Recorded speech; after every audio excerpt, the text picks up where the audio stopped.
There's a girl attending private university in South Korea and she needs to pay off all kind of fee for by herself.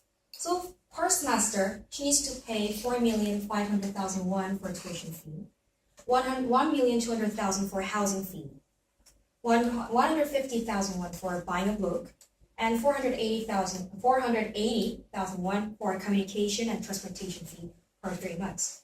So for a semester, she needs to pay up to 6,330,000 won by herself. Her family income is nearly zero, so she gets national scholarship, but it only covers 2,400,000 won. Then what about the remaining amount of money? To make a solution, she needs to find a job where she can work and also earn that amount of money. But no other job place exists where both of them can be done all together. So inevitably, she needs to quit a job. She needs to quit a school until she's being ready to pay for it, but nobody can be sure when she can come back to school.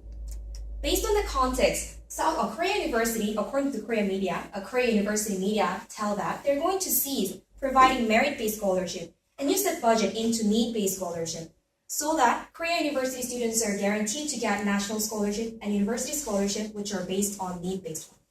Some people might raise a question regarding justification for this reformation, but through this speech, I want to tell you why is it so much beneficial for students and society.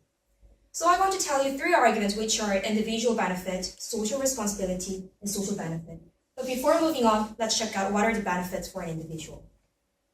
The target group of this policy can be specifically divided into 9 ways, which are income level 1, or the poorest, and income level 9, who are the richest.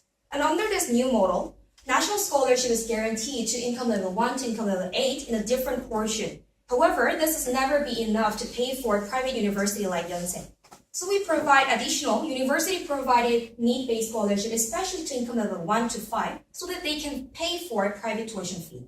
Of course, the income level 9 is not being marginalized under this model because they can pay for themselves regardless of the scholarship itself. So from this argument, we can see that reforming scholarship program actually guarantees maximum amount of happiness among maximum number of people.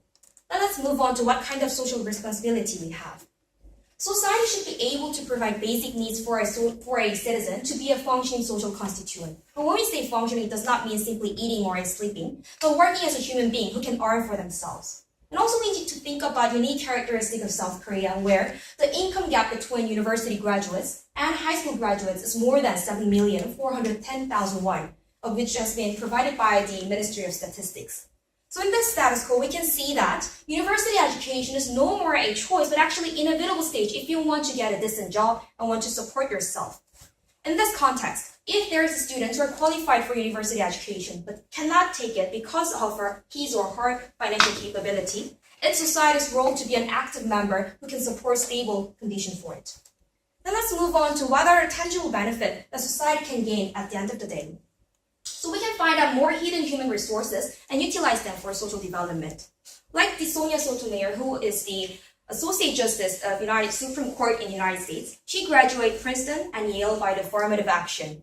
Like this, as the United States provide more education through affirmative action, South Korea may be able to provide more education through reforming scholarship system and finding out human resources who can utilize and who can contribute to the social development itself.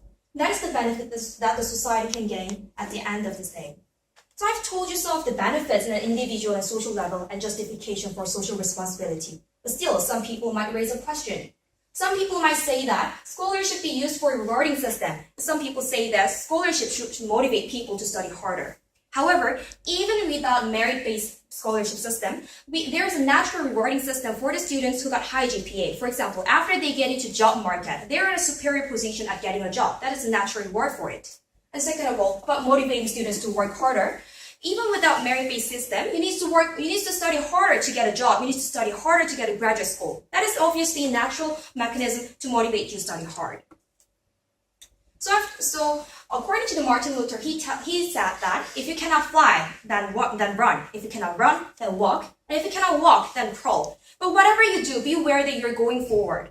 I believe that education is making people to crawl, walk, run, and fly in the right position. So that if we need to prioritize between need-based and merit-based scholarship, isn't it rightful for us to think about need-based scholarship first? Thank you.